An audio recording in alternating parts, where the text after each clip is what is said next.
Hello friends, आज हम बात करेंगे प्रेगनेंसी के दौरान हार्ट की कौन कौन सी मेडिसिन को या तो नहीं प्रयोग करना चाहिए या सावधानी पूर्वक प्रयोग करना चाहिए, क्योंकि प्रेगनेंसी के दौरान कई बार लोगों में हार्ट रिलेटेड प्रॉब्लम्स आ जाती हैं। कार्डियोवैस्कुलर प्रॉब्लम्स, बीपी शुगर का प्रॉब्लम्स, ये सारी दिक्कतें आ जाती है। उस समय इशू ये होता है कि ये मेडिसिन देना सेफ है कि नहीं, बच्चे पर कोई नुकसान तो नहीं करेगा, बच्चे को कोई प्रॉब्लम तो नहीं हो जाएगी यदि हम ये दवाई अपने बच्चों को देंगे। तो आज हम इस इम्पोर्टेंट विषय को डिस्कस करेंगे कि प्रेगनेंसी के दौरान हार्ट की कौन कौन सी दवाइयाँ हैं जो आपको प्रयोग नहीं करनी चाहिए या करनी चाहिए तो बहुत सावधानी पूर्वक करनी चाहिए। कॉमन मेडिसिन पर बात करेंगे, बहुत ज़्यादा बड़ी लिस्ट हो जाएगी नहीं तो, लेकिन कुछ कॉमन मेडिसिन को हम डिस्कस करेंगे। टॉपिक पर जाने से पहले जो लोग हमारे चैनल पर नए हैं उन्हें रिक्वेस्ट करूँगा कि चैनल को सब्सक्राइब करें, वीडियो को लाइक और शेयर करें। प्रेगनेंसी के दौरान खून पतला करने वाली दवा वारफरिन का प्रयोग बहुत सोच समझ के करना चाहिए। हालांकि जिनको भी वाल्व लगे हुए हैं या जिनको कोई क्लॉट का प्रॉब्लम है, वहाँ पे वारफरिन का हमको फिर भी प्रयोग करना पड़ता है। पहले 3 महीने जो बच्चे के लिए सबसे ज़्यादा क्रूशियल होते हैं, जिस समय बच्चे के ऑर्गन्स बनते हैं, इसको ऑर्गेनोजेनेसिस का फेज बोलते हैं। ये फेज सबसे बड़ा क्रूशियल फेज होता है, जहाँ पे आपको वारफरिन को देने में थोड़ा समझ के देना पड़ता है, सोच के देना पड़ता है, क्योंकि बच्चे में परमानेंट डैमेज या विकृति से हो सकती है, टेरेटोजेनिक इफेक्ट इसका होता है।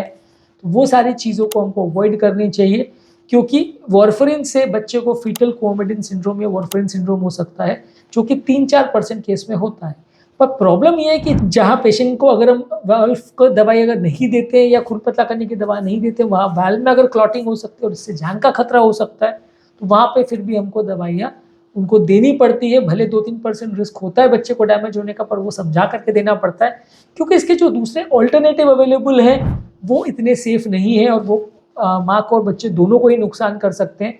लो मॉलिक्यूलर वेट हेपारिन पे कई बार वैल्व वाले पेशेंट को स्विच ओवर कर दिया जाता है, जो कि इंजेक्शन फॉर्म में आता है, लेकिन ये वैल्व वाले पेशेंट के लिए उतना अच्छे से खून पतला नहीं कर पाते हैं, उतने ज़्यादा इफेक्टिव नहीं है। तो वैसे केसेस में अगर आप वारफरिन को चेंज करके अगर ये 2-3 महीना दे भी देते हो, एक तो ये अनकंफर्टेबल है कि इतने इंजेक्शंस माँ को दिए जाए 3 महीने तक, उसके बाद वापस पेशेंट को सेकेंड ट्राइमेस्टर में वारफरिन पे स्विच ओवर किया जाए। दूसरा ये है कि ये डेंजरस भी है, क्योंकि लो मॉलिक्यूलर वेट हेपारिन उतना इफेक्टिव नहीं होता क्लॉट रोकने में जितना कि वारफरिन होता है।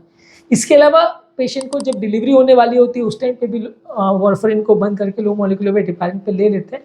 वो तो खैर 2-4 दिन 5 दिन का फेज है, तो उसमें तो चल जाता है काम, लेकिन पहले ट्राइमेस्टर में कई बार रिस्क लेके इसको दवा को फिर भी देना पड़ता है, क्योंकि कई बार आप इसको बंद करते हैं तो उसका खामियाजा बहुत ज़्यादा भुगतना पड़ता है। इसके अलावा एस इनहिबिटर, ARB और आर्नी ग्रुप ऑफ मेडिसिन जो है वो माँ को प्रेगनेंसी के दौरान नहीं देनी चाहिए, क्योंकि ये ग्रुप की मेडिसिन जो है ये बच्चे की किडनी को डैमेज कर सकती है। एस इनहिबिटर ग्रुप मेडिसिन में आता है रामिप्रिल, एनानाप्रिल, कैप्टोप्रिल, पेंडोप्रिल, जो कि हार्ट फेलियर और ब्लड प्रेशर के लिए देते हैं।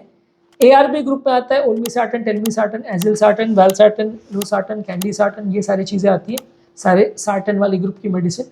ये सारे भी ब्लड प्रेशर के लिए दी जाती है, हार्ट फेलियर के लिए दी जाती है, ये भी आपको नहीं देना चाहिए, बच्चे की किडनी को डैमेज कर सकता है। और आर्नी में वैल्सार्टन साइक्लोप्रोपिल कॉम्बिनेशन होता है, मेनली हार्ट फेलियर और किडनी के लिए यूज़ होता है, और ये भी बच्चे के लिए सेफ नहीं है। प्रेगनेंसी और लैक्टेशन यानी दूध पीने वाले फेज दोनों में ही इसको आपको नहीं देना है, किसी भी हालत में नहीं देना है। इसके अलावा आपको कोलेस्ट्रॉल कम करने वाली स्टैटिन जो दवा है वो भी प्रेगनेंसी में उतनी सेफ नहीं मानी जाती है, खासकर ये पहले तिमाही में बच्चे के लिए अच्छी नहीं मानी जाती है। तो अगर आप प्रेगनेंसी के दौरान माँ को अगर कोलेस्ट्रॉल कम करने के लिए स्टैटिन्स देते हैं तो वो बच्चे के लिए सेफ नहीं है, उसके साइड इफेक्ट्स देखे गए तो आपको अवॉइड करना चाहिए। इसके अलावा रिदम डिसऑर्डर्स के लिए प्रेगनेंसी में अमियोड्रोन कई बार दी जाती है, नॉर्मल एडल्ट्स में तो दी जाती है, नॉन प्रेग्नेंट में प्रेगनेंसी के दौरान इसका सेफ्टी उतना अच्छा नहीं है। कई बार उससे बच्चे को नुकसान हो सकता है, बच्चे का थायराइड हार्मोन बनने का सिस्टम गड़बड़ हो सकता है, बच्चे की गति हार्ट की बहुत कम भी हो सकती है। नॉर्मली बच्चे की हार्ट की गति थोड़ी ज़्यादा होती है उसके न्यूट्रिशनल रिक्वायरमेंट्स के हिसाब से, पर ये उसकी हार्ट गति को भी कम कर सकता है, जो कि अच्छा नहीं है। तो अमियोड्रोन का भी प्रेगनेंसी के दौरान बहुत सोच समझ के ही सेफ यूज़ करना चाहिए, नहीं तो नहीं करना चाहिए, अगर जहाँ तक पॉसिबल है नहीं करना चाहिए। इसके अलावा बीटा ब्लॉकर्स अगर नॉन सिलेक्टिव हो, मतलब non cardio selective beta blockers है, जैसे एटेनोलॉल है, मेटोप्रोलॉल है, तो इसको आपको थोड़ा अवॉइड करना चाहिए। प्रोपेनलॉल को भी अवॉइड करना चाहिए। कार्डियो सिलेक्टिव बीटा ब्लॉकर जैसे बिसोप्रोलॉल, नेबिप्रोलॉल, ये थोड़ा कंपैरेटिवली सेफ है, इसको आप यूज़ कर सकते हो प्रेगनेंसी में। ज़्यादातर ये हृदय गति को कम करने के लिए और आपके माँ के ब्लड प्रेशर को कम करने के लिए दिया जाता है, पर नॉन सिलेक्टिव वाले को अगर हम देते हैं तो उतना सेफ नहीं है और इसको आपको सोच समझ के देना चाहिए, नुकसान कर सकता है। इसके अलावा ब्लड प्रेशर के लिए मिथाइल डोपा दिया जाता है, जो कि कई बार सेफ भी माना जाता है, लेकिन ज़्यादा हाई डोज पर अगर इसको देते हैं तो माँ और बच्चे दोनों को नुकसान कर सकता है। तो इसको हाई डोज पर देने से पहले थोड़ा सा सोच विचार करके देना चाहिए। माँ के लिए जो खून पतला करने की दवाई होती है, यानी कि एंटीप्लेटलेट मेडिसिन जो होती है, हमने ऑलरेडी वारफरिन पर बात करी। खून पतला करने की जो दवाई है वो दी तो जा सकती है, लेकिन ये कई बार प्रेगनेंसी के दौरान ब्लीडिंग रिस्क को बढ़ा सकती है।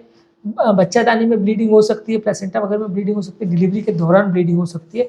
तो इसको भी बहुत ज़रूरी हो तो ही देना चाहिए और बहुत सोच समझ के लो डोज पे देना चाहिए, नहीं तो इसमें भी थोड़ा जान का खतरा हो सकता है। इसके अलावा पेशाब बढ़ाने वाली दवा डाययूरेटिक्स, जो कि हार्ट फेलियर में दिया जाता है सूजन को कम करने के लिए, ये बच्चे का जो एमनोटिक फ्लूइड होता है या बच्चे के आसपास जो पानी होता है उसके लेवल को कम कर सकता है, फीटल डिस्ट्रेस कर सकता है, बच्चे की जान को खतरा हो सकता है। इसलिए इसको भी बहुत शॉर्ट ड्यूरेशन के लिए दिया जाता है और जब मजबूरी हो तो ही दिया जाता है। रूटीन केसेस में नहीं दिया जाता है, नहीं तो माँ और बच्चे दोनों को इससे खतरा हो सकता है। इसके अलावा माँ के हार्ट फेलियर के लिए और अरिथमिया के लिए कई बार डिजॉक्सिन दिया जाता है, जो कि प्रेगनेंसी में काफ़ी हद तक सेफ माना जाता है, लेकिन इसको भी बहुत हाई डोज में नहीं देना चाहिए, क्योंकि ये कई बार थोड़ा रिस्की हो सकता है और इसको ज़्यादा डोज में अगर दिया जाए तो माँ और बच्चे दोनों के लिए नुकसानदायक हो सकता है।